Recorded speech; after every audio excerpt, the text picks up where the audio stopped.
नमस्कार. गुरुकुल एओके क्लासेस मध्ये आपलं पुन्हा एकदा सहर्ष स्वागत. जी आपण सिरीज सुरू केलेली त्यामधील गणित या घटकामधील पुढचा टॉपिक आपल्याला या ठिकाणी पाहायचा आहे आणि त्याच्यावरती असणारे 10 म्हणजे जे प्रश्न आपल्याला टीईटीच्या फायनलच्या पेपरमध्ये येण्याची शक्यता आहे असे 10 प्रश्न आपल्याला पाहिजे.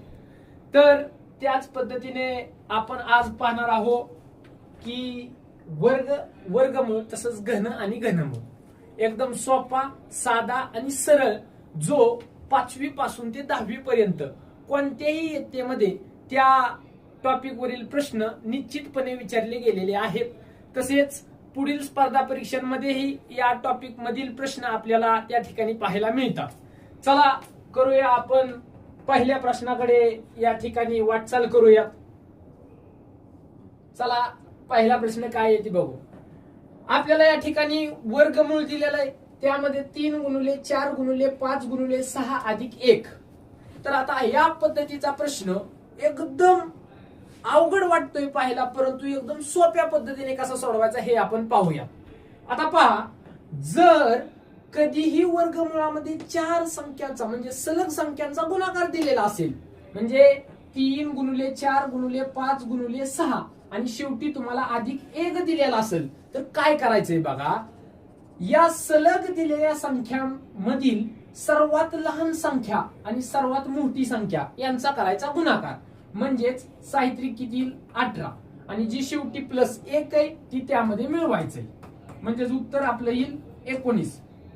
पहा, एकदम अवघड वाटणारा प्रश्न आहे, परंतु एकदम सोप्या ट्रिक मध्ये आपण तो पाहिलेला आहे. चला पाहूया पुढचा प्रश्न.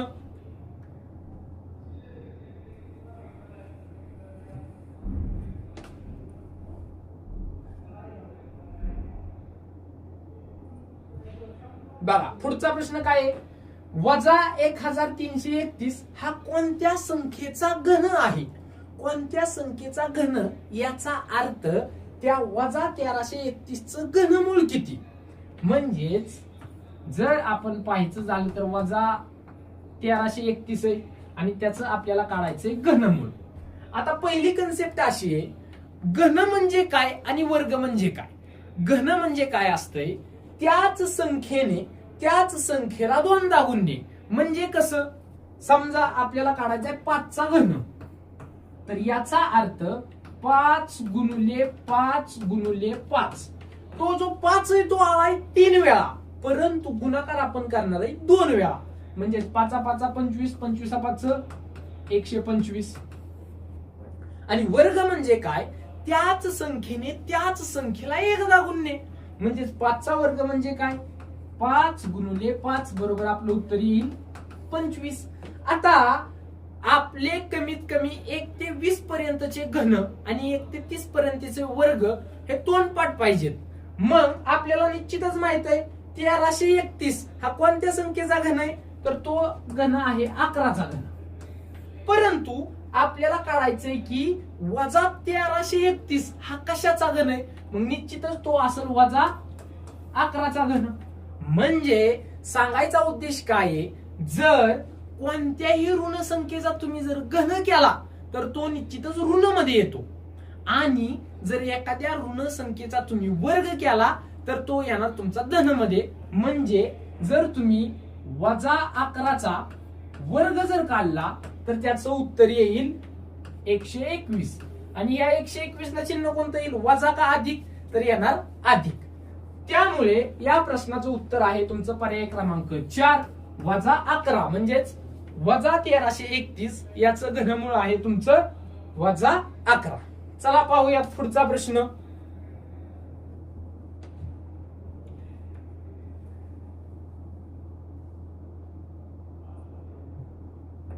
हा जो प्रश्न आहे तो एकदम वाटतोय अवघड, परंतु आपण एकदम सोप्या पद्धतीने शिकणार आहे. तर हा प्रश्न टीईटीला तुमच्या 2 नंबरच्या पेपरला म्हणजे पेपर 2 ला अशाच पद्धतीचा प्रश्न फायनलला आला होता बघा. मग तो प्रश्न सोडवायचा कसा असतो बघा. तर हा प्रश्न आहे की या ठिकाणी वर्गमुळात 2 आहे, नंतर परत हा पण 2 आहे आणि ह्या 2 ला पण तेच वर्गमूळ आहे. म्हणजे याचा अर्थ हे आणि हे वर्गमूळ प्रत्येक 2 ला आलेलं आहे. म्हणजे हे सोडवायचं कसं बघा. तर या ठिकाणी तुमचं जे वर्गमूळ आहे, किती वर्गमूळ आलात? या ठिकाणी आलेले आहेत 4 वर्गमूळ. म्हणजेच वर्गमूळात 2 आहे, म्हणून 2 गुणुले 2 गुणुले 2 गुणुले 2 करा. हे का केलं तुम्ही? कारण या ठिकाणी वर्गमूळांची चिन्ह आलेली आहे 4, म्हणून 2 घेतला तुम्ही 4 वेळा. मग 2 दुने 4, 4 दुने 8, 8 दुने 16. मग जो 16 असतो तो असतो छेद, आणि मग ज्याचा जो अंश असतो तो असतो छेदातून 1 वजा, म्हणजेच येणार 15/16. मग या ठिकाणी आपलं उत्तर काय आहे? तर 2चा कितवा घात येणार? 15/16. मग तुमचं या ठिकाणी उत्तर आहे का? पर्याय क्रमांक 1 हे याचे करेक्ट आन्सर आहे. चला एकदम सोप्या पद्धतीने आपण हे पाहिलंय. चला बघूया पुढचा प्रश्न. या ठिकाणी आपल्याला काढायचा आहे 55चा वर्ग. आपण भरपूर वेळा शिकलेला असेल किंवा तुम्हीही पाहिलं असेल, जर एकक स्थानी जर 5 आला तर त्या संख्येचा वर्ग आपण एकदम व्यवस्थितपणे सोप्या पद्धतीने कसा काढायचा बघा. आता या ठिकाणी 55चा वर्ग काढायचा आहे. मग काय करायचं? एकक स्थानी जो अंक आलाय त्याचा वर्ग आहे असा लिहायचा.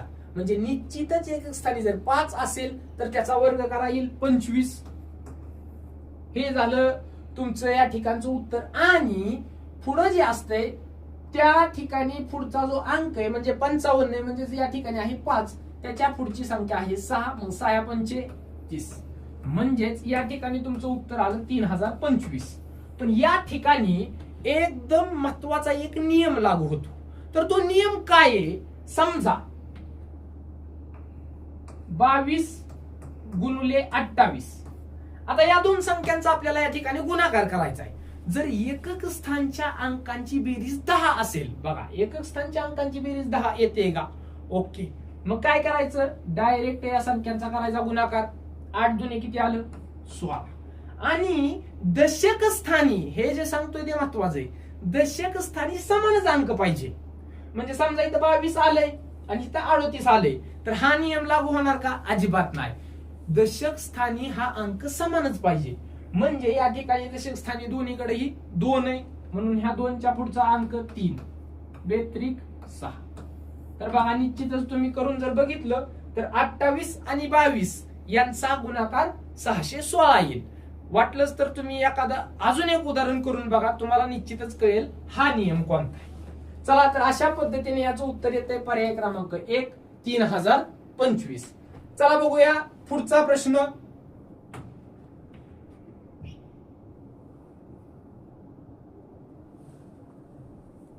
बघा एका रांगेत जेवढे आंबे आहेत तेवढ्याच रांगा बनवलेल्या आहेत. बर, त्यात हापूस आंबा हा मधल्या रांगेत अगदी मध्यभागी आहे.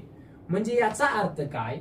जेवढ्या रांगा आहेत म्हणजे एका रांगेत जेवढे आंबे आहेत, उदाहरणार्थ समजा एका रांगेत जर 5 आंबे असतील तर रांगाही 5च आहेत.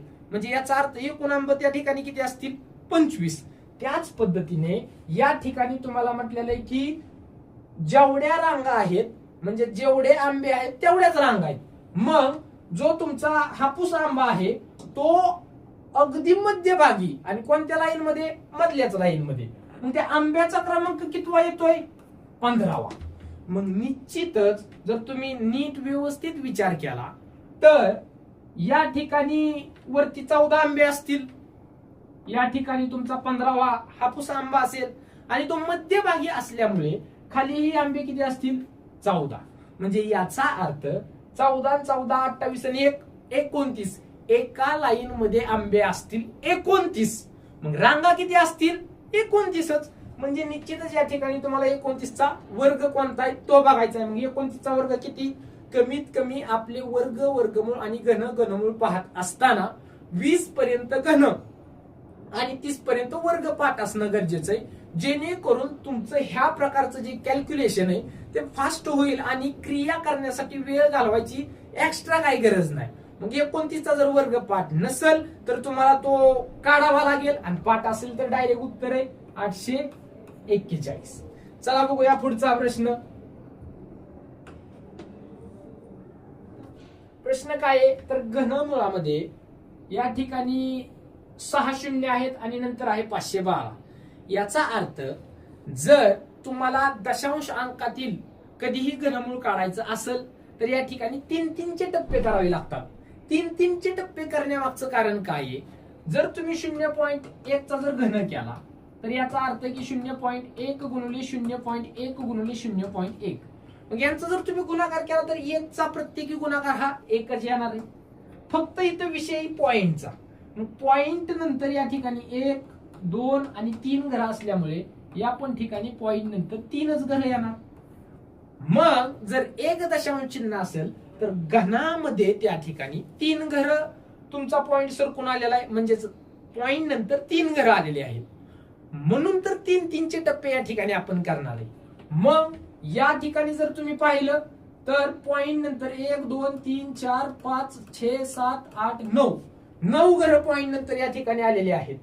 मग त्याचं घनमूळ करत असताना प्रत्येकी 3-3 पटीने पॉइंट कमी होणार आहे. म्हणजे निश्चितच 9 घर पॉइंटचे आहेत, त्याला जर 3 ने भागलं तर पॉइंट नंतर किती घर येणार आहेत? आपली 3च घर येणार आहेत. आणि फक्त या ठिकाणी घनमूळ निघणार आहे 512चं. 512चं घनमूळ किती असतंय? हे आपलं तोंडपाठ आहे 8. म्हणजेच पॉइंट नंतर 3 घर येणार, म्हणजे 0.008 हे याचं असणार आहे घनमूळ. म्हणजेच याचं असणार आहे फायनल आन्सर. मग ते आहे पर्याय क्रमांक 3 नसून 4 मध्ये. चला बघूया पुढचा प्रश्न.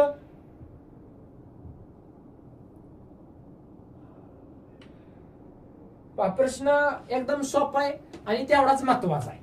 तर या ठिकाणी काय म्हटलेलं आहे त्यांनी? वर्गमूळ दिलंय आणि 1 अधिक x छेद 144 बरोबर 13/12.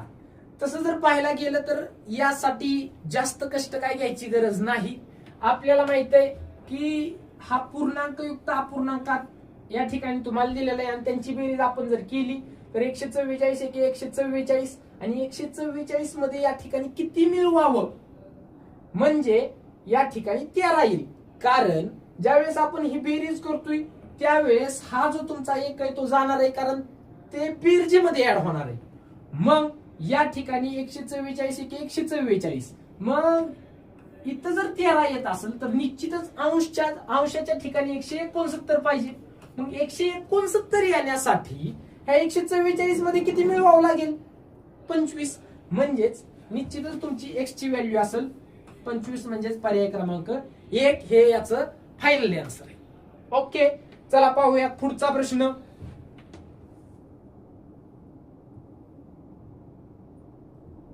बघा प्रश्न काय आहे? 1 ते 5 पर्यंतच्या नैसर्गिक संख्यांच्या बेरजेचा घन सांगितलंय. काय सेम त्या पद्धतीने करा. मग 1 ते 5 पर्यंतच्या नैसर्गिक संख्या म्हणजे 1 2 3 4 5 यांची बेरीज किती येईल? निश्चितच बेरीज येईल 15. ओके, मग 15चा घन त्यांनी सगळ्यात पहिल्यांदा आपल्याला करायला लावलाय. किती येईल? 3375. हे पाठच असणं गरजेचं आहे. मग या संख्यांच्या विरुद्ध संख्यांच्या बेरजेचा घन. आता याच्या विरुद्ध संख्या ज्या असणार आहेत म्हणजेच ती असेल -1 -2 -3 -4 -5. मग या ठिकाणी यांची जर बेरीज केली तर त्याचं उत्तर मायनस मध्ये येणार आहे, म्हणजेच उत्तर येईल -15. ओके, मग -15चा घन आपण पाहिलंय. जर वर्ग जर एखाद्या मायनस संख्येचा केला तर तो येतो प्लस मध्ये, परंतु मायनस संख्येचा जर तुम्ही घन केला तर तो मायनस मध्येच येतो. ओके, मग -15चा घन या ठिकाणी किती येणार आहे? तर -3375. ओके, मग काय म्हणलंय त्यांनी? यामधला फरक काढायला लावलाय. आता भरपूर बांधवांना या ठिकाणी वाटणार आहे की 3375 आणि -3375 यातला फरक डायरेक्ट 0. परंतु हे जर तुम्ही असं काढलं तर निश्चितच तुमचं ते उत्तर चुकणार आहे. मग हे काढायचं कसं? तर मोठी संख्या आहे 3375. मग आपल्याला फरक काढायचा आहे म्हणून ते वजा, आणि ती जी संख्या आहे ती वजा या चिन्ह सहित या ठिकाणी येणार, म्हणजे -3375. मग वजा वजा काय होईल? धनऋणाच्या नियमानुसार वजा वजा होणार अधिक. 3375 अधिक 3375 जर याची बेरीज तुम्ही केली तर 5 दुने 10 हातच्या आले 1, 7 दुने 14 आणि 1 15 हातच्या आले 1, 3 एक 3, 3 दुने 6 आणि 1 7, 3 आणि 3 6 म्हणजे 6750 या ठिकाणी तुम्हाला दिलंय का? ओके. दुसऱ्या पर्यायामध्ये याचं निश्चितच आन्सर आहे. आणि पहा, तुम्हाला फसवण्यासाठी त्या ठिकाणी 0 हा पण त्यांनी पहिलाच पर्याय दिलेला आहे. मग तुम्ही काय करणार? हे टिक करणार, परंतु परीक्षेचे मंडळी जी आहे ती तुमचं उत्तर चुकीचं करणार. ओके, चला पाहूयात पुढचा प्रश्न.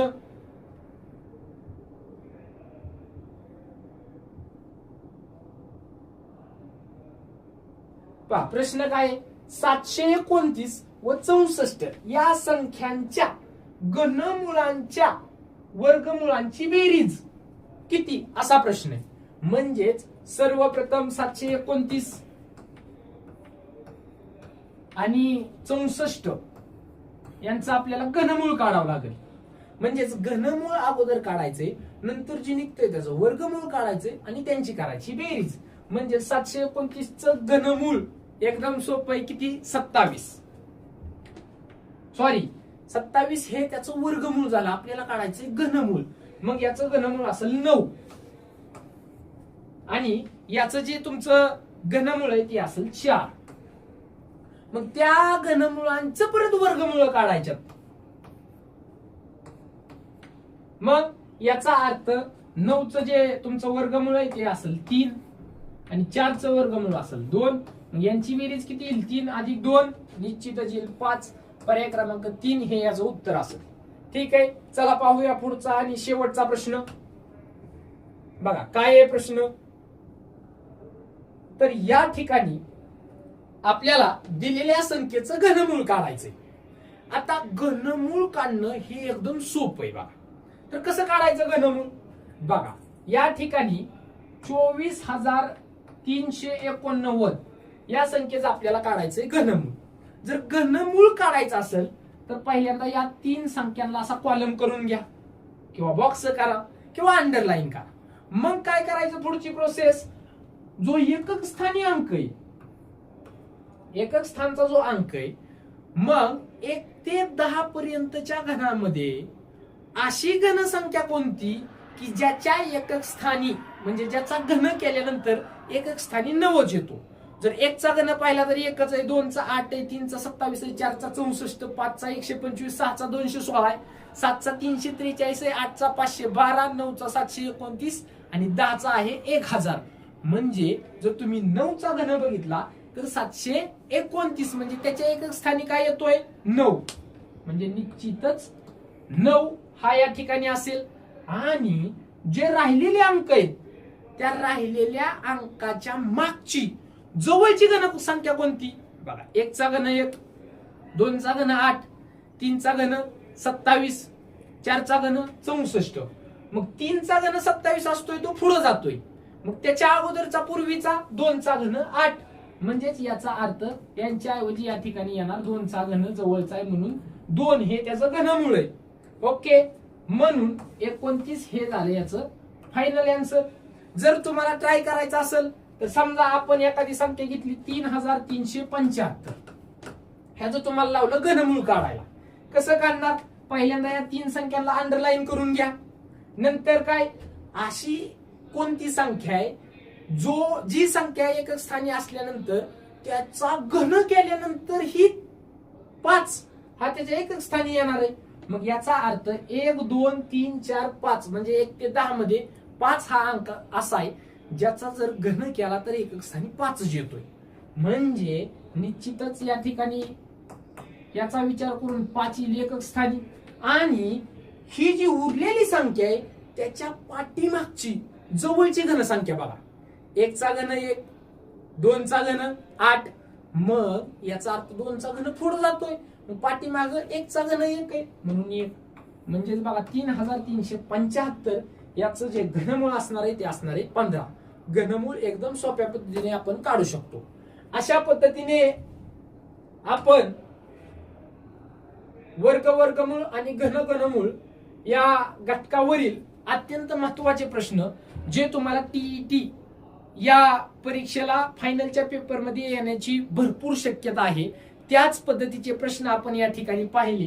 तर अशाच पद्धतीचे चांगल्या प्रकारचे प्रश्न तुम्हाला जर पाहिजे असतील आणि टीईटी पात्र होण्यासाठी या प्रश्नांची निश्चितच त्या ठिकाणी जरुरी म्हणजेच गरज तुम्हाला त्या ठिकाणी भासणार आहे. तर अशाच पद्धतीचे क्वालिटीचे प्रश्न पाहिजे असतील तर आमच्या गुरुकुल AOK चॅनलला सबस्क्राईब करा. धन्यवाद.